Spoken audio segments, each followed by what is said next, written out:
तथा दानवीर कहे जाने वाले राजा हरिश्चंद्र और उनकी एक पुराना शत्रु जो बुरी शक्तियों की साधना करके राजा हरिश्चंद्र के ऊपर सिर्फ बदला नहीं बल्कि राज सिंहासन पाने और राजा हरिश्चंद्र को काल कोठरी में आजीवन बंदी बन के रखने का प्रयत्न कर रहा था। अयोध्या के राज सिंहासन पर सत्य और धर्म के प्रतीक राजा हरिश्चंद्र शासन कर रहे थे। उनका तेज, न्यायप्रियता और करुणा पूरे आर्यावर्त में प्रसिद्ध थी। प्रजा उन्हें साक्षात धर्मराज मानती थी। परंतु सत्य के मार्ग में चलना सरल कहाँ होता है। एक कपटी शत्रु जिसे हरिश्चंद्र ने कभी दंडित किया था, अपमान के बदला लेने हेतु वह रात्रियों में पिशाचों की भांति साधना करता, ब्रह्म विद्या और माया विद्या का अभ्यास करता रहा। उसका एकमात्र लक्ष्य था हरिश्चंद्र को पदच्युत कर सिंहासन प्राप्त करना और हरिश्चंद्र को काल कोठरी में बंद करना। उस मायावी शत्रु ने वर्षों की साधना के बाद रूप बदलने की सिद्धि प्राप्त कर ली। एक दिन वह एक तेजस्वी ब्राह्मण के रूप में राजसभा में उपस्थित हुआ। उसके मुख पर ज्ञान का तेज था, पर हृदय में छल और अहंकार। राजा हरिश्चंद्र उनको देखकर बोले,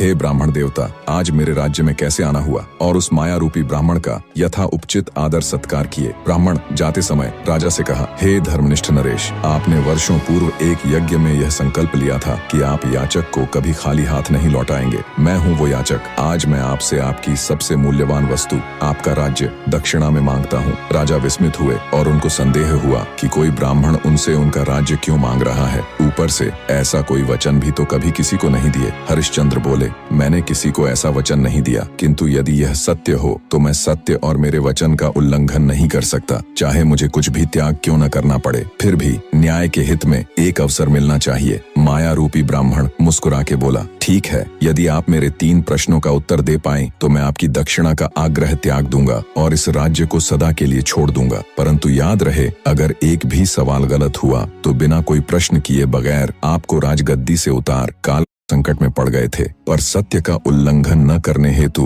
ब्राह्मण को प्रश्न पूछने की इजाजत दे दी। ब्राह्मण अपना पहला प्रश्न कहना आरंभ किया। अवंतिका नामक नगरी में देवस्वामी नाम का एक ब्राह्मण रहता था। उसके हरिदास नाम का एक पुत्र था। हरिदास की बड़ी सुंदर पत्नी थी, नाम था चंद्रप्रभा। एक दिन वे महल के ऊपर छत पर सो रहे थे कि आधी रात के समय एक गंधर्व कुमार आकाश में घूमता हुआ उधर से निकला। वह चंद्रप्रभा के रूप पर मुग्ध होकर उसे उड़ाकर ले गया। जागने पर हरिदास ने देखा कि उसकी स्त्री नहीं है, तो उसे बड़ा दुख हुआ और वह मरने के लिए तैयार हो गया। लोगों के बहुत समझाने पर वह मान तो गया, लेकिन यह सोचकर कि तीर्थ करने से शायद पाप दूर हो जाए और स्त्री मिल जाए, वह घर से निकल पड़ा। चलते चलते वह एक गांव में एक ब्राह्मण के घर पहुंचा। उसे भूखा देखकर ब्राह्मणी ने उसे कटोरा भरकर खीर दे दी और तालाब के किनारे बैठकर खाने को कहा। हरिदास खीर लेकर एक पेड़ के नीचे आया और कटोरा वहां रखकर तालाब में हाथ मुंह धोने चला गया। इसी बीच एक बाज किसी